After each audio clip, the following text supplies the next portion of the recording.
Thank you, Vito, for the introduction. I think we'll just quickly introduce the members of the panel. I'll start. I'm moderating. My name is Yitzy Hammer. I'm a partner at DLT Law. We practice security of a different kind. We're a global legal and regulatory advisory firm for companies building in the space. So security of any kind is all about mitigating risk, and that's what we help our clients do, kind of navigate the murky waters of the ever-evolving regulatory frameworks that affect crypto. And we help you, make the right decisions and secure your protocol from the regulatory hurdles that you might face. Joined today by the fantastic members of the Kerberus Cyber Security team, and they'll introduce themselves. Thank you, Yitzy. He forgot to say he works with clients such as us, so we are his client, one of many. He also had a great signing lately. Maybe you want to share later. But I'm Alex Katz, founder and CEO of Kerberus. We are the #1 security company in terms of results, meaning that the security that we created is almost infallible to the point that we have nearly 3 years now of no user using our security losing funds. And even if that's about to happen, we have a $30,000 coverage. We are expanding much more into other verticals. We have more products coming. I will let Danor speak about it a little bit more, my partner. He's the security mastermind behind Kerberus. Thank you, Alex. So my name is Danor Cohen, and I'm the co-founder and CTO of Kerberus. I come from 16, 17 years of professional cybersecurity, offensive cybersecurity, which is a fancy way to say that I've been a hacker. Legit one, don't be afraid.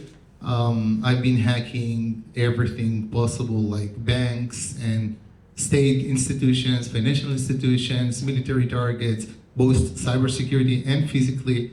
And lately, I've been doing cybersecurity in our company. I've been doing a lot of offensive security for big companies like Facebook, Google, Dropbox, PayPal. I've been hacking PayPal 100 times or so in the span of 2 months, so they rank me as one of the top 10 hackers for them. And the story of Kerberus would come later, but basically what I've done is taking all of my knowledge from offensive cybersecurity and converted it into defensive cybersecurity, and that's part of our secret sauce and why we managed to achieve 3 years without even one bypass. Thank you, guys. So the first question that I had prepared was, you guys are a retail tool ultimately, and so in order to grow your customer base, we need to onboard more people to crypto, and that's difficult to do on days like today, where unfortunately in this industry everybody's mood is very much affected by the charts, and today the charts aren't looking great. So my first question for you was, how are we going to onboard the next 10 million users? But you just mentioned that the story of how you guys evolved and grew Kerberus will come later. Why wait till later? Why don't you just tell us briefly now? So Kerberus was born out of a need. So both Danor and I come from the previous cycle. We are not OGs in crypto. We just joined the 2021 cycle, made some money, lost some money, minted NFTs that were worthless, everything in between. And we met in an NFT community called Neo Tokyo. So we didn't know each other before this whatsoever.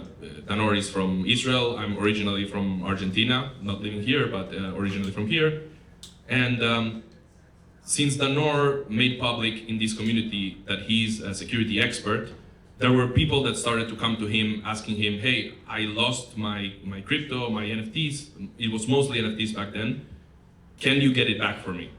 And Danor could do a little bit really, but recovery is near impossible. If you don't know, recovering assets in crypto is almost impossible. And even if you lose assets, if it's losses below 6 figures, even the companies will not be able to help you. There's no way. And Danor essentially realized that there was a big need for proper security in crypto so that people wouldn't lose funds. So he came to me. We were close to each other. I helped him with something in the community. He also gave me some money that I told him I think I can make you some money on this. He tells me, Alex, I think I can create an automated security tool that can detect all these websites that are draining people. This is the common term we use. Do you want to work on it with me? And at that moment I quit my job thanks to crypto. And I told him yes, because I wanted to work on something that had real impact in people, not just, I don't know, like if you sell shirts, cool, that's great, but you're not really impacting people. This would allow people to operate in crypto and just lose based on their bad investments. I'm okay with the price go down and up, but not get directly stolen. And that's essentially the story of Kerberus. We started working on it, and we launched our stable version January of 2023. That's why just for those of you who aren't familiar, you guys built an extension. Ultimately, it's a Chrome extension that you know. So it is a browser extension that sits between your browser and your wallet, and whenever you're interacting with a Web3 site, we analyze to make sure that it's not a malicious transaction. So stable version was January of 2023. We're almost there in 2026. Since then, no user has lost funds. And that's because the approach that we did to security is very different than others. Others have tried to pretty much inject Web 2 security into crypto, and it just doesn't work. There's many techniques that you have to take them out, like you have to trash them because of the way crypto works, but people are insisting in them, and we're like, no, like the moment we see that they don't work, like maybe we work on it, and in one day we throw it out, and we created a completely new technology that no one has been able to guess. No one knows how it works. It is closed source. People are like, yeah, how are you closed source? This is crypto, blah, blah, blah. If we were open source, the attackers would literally know how to go around us. It doesn't make any sense to make this part of security open source. But that's in a nutshell the history. That's in a nutshell, but you guys also, on top of that, have a bit of like a David and Goliath story, because ultimately you started out as this fantastic tech product, but a very, very small fish in a big sea. And in a very short time span, you've grown to become, you've acquired two companies, including your biggest competitor and the biggest player in the space. And now you guys are like, really like I don't know if you're the only, but like you certainly are the like largest at a big gap player in the space. And you guys are getting better and better by the day. I know that I don't know if you're ready to speak about it, but I know that you just rolled out some new features yesterday. Is that something that we're talking about or no? We can talk about it. We don't care. Okay. What you're referring to is we don't have any VC funding. So we started by ourselves. We got some community funding from the people that believed in us way earlier. And we made it happen with minimal funding. And last year we acquired the top 3 competitor. Their name was Fire, or Join Fire if you know them. They were going out of business, we acquired them. And also last year, number 2 competitor died, Wallet Guard. They are out of the game. And this year we acquired Pocket Universe. With that acquisition, we are at 250,000 users. Our biggest competitor is at 60,000 users. So we essentially took over the market, persisting with what we created, which is the security. If you search on Twitter or anywhere else, like, oh, Kerberus, bad software, I lost my money, you will not find it. You will literally not find it because it doesn't happen. Danor, you want to speak a little bit about what's coming next, the features? So first of all, it's important to understand that our perception about security and cybersecurity for Web3 is completely different than most of security companies. When you lose funds due to bad investment or security, you would see your feed goes like, do your own research, do your own research, do your own research, right? We don't believe in that.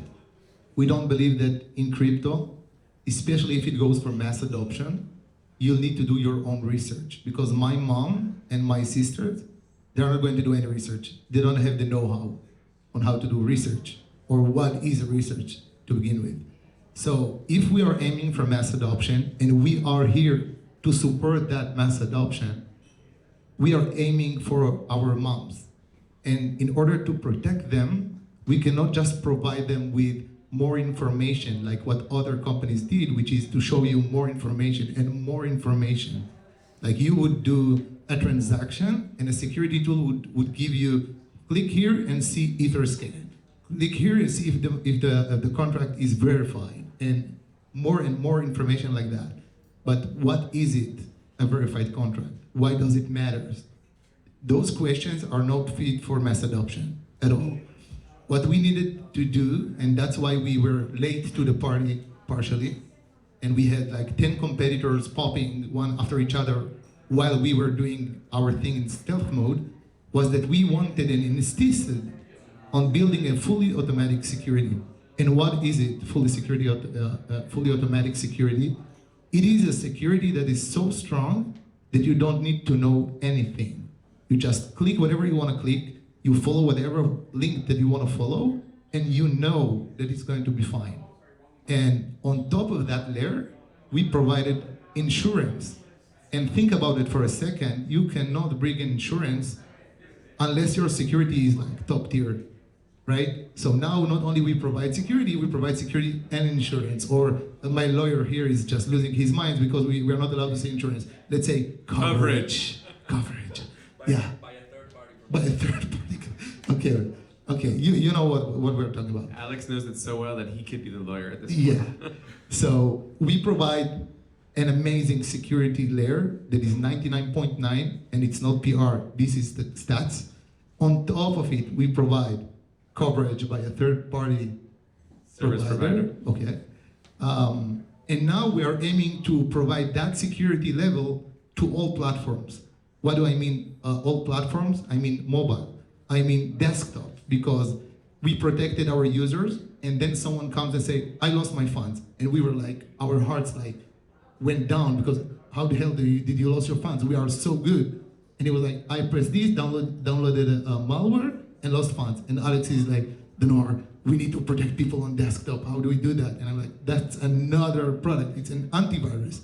And we decided, yeah, we need to develop an antivirus. So coming up next, we already support all EVM chains. We now released Solana to PU, Pocket Universe. We are going to launch this year, hopefully, like 2026, we are going to launch both antivirus for desktop that is dedicated for malwares that aim to steal your crypto, and protection for mobile. That's the thing that we could speak about right now. So you already answered my question of like how we're going to get to mass adoption. Really, every wallet provider should be integrating Kerberus into their tech stack. No, like how could you even allow people to transact through your wallets without having something like this? It's haphazard. It's almost like negligent, I would say. Well, while people want to believe that we are in the mass adoption or pre-mass adoption, I would argue that we are on the infant stage, where most of the wallets and the solutions that you see now wouldn't survive. When we just started, I just told Alex yesterday, we went over the avenue, right, in the conference, and I haven't identified any name from the beginning. Most of them died, right? And the reason for that, it's because it's immature right now. So wallets, I'm not even sure if that would survive the next market. Maybe in the next market, we won't even have wallets as the go-to solution. Maybe we'll have a completely different experience, right? So with that said, maybe we have some plans for that in the future that we cannot share right now. So, fantastic. Alex, did you want to say something? Okay, so we're at a security sundown. Okay, so in addition to talking about your tech stack, which is phenomenal, how could we, and I very much resonate with what you said, Danor, like we need to make it foolproof, right? You talk about your mom, I'm thinking about my grandmother, okay? Like it needs to be really foolproof. Like you need to be engaging with things without knowing what you're engaging with. It just needs to be like you click and it happens. You don't have to know that you're even interacting with a blockchain or with a crypto. You just need to see something go from here and go to there. So outside of pure transactions? Like, how can we allow that to scale across the ecosystem? So what Danor was saying is that we are very far from mass adoption, and I very much agree. What you are describing... I don't think he was saying that. Yes. Yeah, we're far. And until we have think about 20 years ago, when credit cards entered the internet market, right? Or 25, I don't know how many years. And like, I remember maybe I would ask my father who is there, can I have your credit card to buy this? And he would be like, my credit card's gonna get stolen. No way, do not do that, right? That's how it is. And if you ask the average person, hey, I want to invest in crypto. No, you're gonna lose your money. Until we change that narrative completely, we are very far from mass adoption. And the path forward to that, in our opinion, and it's what we're eyeing in the future, is a single platform that provides everything you want, including security, including coverage, so that if you, Yitzy, are like, yeah, grandma, I think you should buy some Bitcoin, how do I do it? Yeah, just go to Kerberus.com, just to say something. And she goes... So I'm thinking like Google incorporating all this stuff, but you're like, no, it's going to be Kerberus.com. No. No, because really that's the only way to make it like that. Think about this, right? You have a 20-year-old friend and you want them to join crypto. Think about the amount of things that you need to teach them for them to understand when they are joining crypto. Like something as simple as liquidity, it does matter. Like they might see something and oh, it's nice, and then there's no liquidity and they get screwed up. Liquidity shouldn't be something to be explained. Like, do you know the liquidity of your bank, the liquidity of your credit card? Like, which is I know it's problematic in the finance sense, but you don't think about it. You know that if you make a transfer, it's going to arrive. But that lack of transparency is what drives so many people to crypto. Like, I want to go to crypto because I want to know exactly what's happening with my money. That's fine. That's fine. It's fine that you see it, but there shouldn't be, like, right now, a couple of days ago, an ADA holder switched ADA for a stablecoin in Cardano.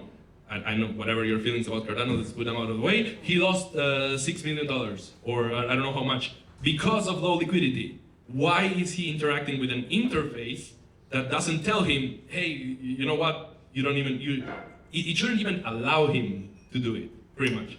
So we are so far from... Yeah, fine. Like, you know, the repetitive mantra that we have in this industry all the time is, bro, we're early, okay? And like, doesn't matter how late you get in the game, we're still early. And like, this is all these things, both the notion that crypto's a scam is because like any frontier, you have people taking advantage of new evolving technologies. And as with any technology, like as it grows, you have growing pains. Like until something finds its footing, you need to go through a few loops. So I feel like that's a very natural process. I don't think it's a cause for alarm. And like on a personal level, as like somebody who, like a lawyer who came from like the traditional tech industry and fell in love with crypto because of the fact that like it's constantly evolving. There's constantly new challenges. Like, as opposed to like the traditional tech world where everything is just copy paste, here like every day is like figuring new shit out, and that's what's so fun about this industry. Like I don't think it's necessarily a bad thing. It's for you as a nerd, for you as a tech nerd, it's fun. You can't have the majority of the population having to figure out. It's not going to be like that forever. I'm just enjoying the ride. I'm happy you enjoy it. In terms of mass adoption, it doesn't work. All right, but like I'm in the right place at the right time, and so are you guys. And so hopefully we're gonna help the industry get to where it needs to go, and then ride the wave all the way to the top. I think the story of Kerberus is a cool one because it's so rare that you see in this space like really like bootstrap companies that are strong and steady, and eventually get to where you guys are now. Like it's in so many times in this industry, it works on the opposite, right? People like launch a token, make some quick cash, burn it out doing nothing basically, but like they burn other people's cash ultimately. Whereas here you guys like slowly and steady accumulated small amounts of money by building something meaningful, initially supported by your community, and you didn't shit on your community. You thanked them and continue to thank them. And I think that that's really like fun to watch, like I said, but also like very commendable. Funny fact is that Alex were much more into crypto than me. So at the beginning, a lot of our users were like, "Oh, you are amazing! You're amazing!" For what? You actually delivered. And I'm like, Alex, what's going on? Obviously, we will need to deliver. Why they are so happy that we are delivering, right? And he explained to me that crypto is completely different. Most projects simply does not deliver. And that was like mind-boggling for me. Not only do they not deliver, they deliver bullcrap, okay? I'm not trying to shit on the industry. I just been in the space for a long time. Both my partner and I have been doing this since 2017. And through all the crazes, through the meme coin craze and the NFT craze and the ICO craze, you have these companies, they sprout up, they see that there's a bull market, they're like, we can make quick cash. They put together some shit website and they put out a roadmap, where the roadmap is like, attending token 2049, check, okay? Dude, that's not a goal, okay? You sold some tokens, you took our money, you flew to Singapore and you had a good time. That's not check worthy. But like these guys, okay, we've been with them for a bit of time. When they were really struggling to like build this product, I said, come, I'm going to token 2049. Like, dude, I can't afford a ticket and I need to focus on building this tech stack. So like you really had your like head down, and I think it's like it's a lesson for founders generally, and it's a great story. So I highly recommend anybody else who's building and listening to keep your head down, focus on building something meaningful. Don't launch a token unless you actually need one, because it adds like a lot of unnecessary regulatory complexity, and you also become all about your chart as opposed to all about your tech. So like even if you did build something cool, your users who bought your token are just gonna wait for you to go up, and if for like 1 second your token goes down, because that's how tokens work, they go up and down, then they're gonna, bail on you. So keep building meaningful stuff like the Kerberus team, and keep coming to cool events like Chain Patrol 1 that we're all here at today, and enjoy the rest of your week. Thank you, Yitzy. All right, I just want to give a little thank you and another round of applause for our Fireside and our sponsors and DLT Law. It was a great first introduction session. So be sure to connect, follow them on LinkedIn and Twitter, and continue to support builders that are trying to make a big difference in crypto. People that are still here, that have been here for a while, there's a reason for it. So yeah, keep supporting security, and thank you everybody. Thank you, Alex. Thank you, team. Appreciate it. All right.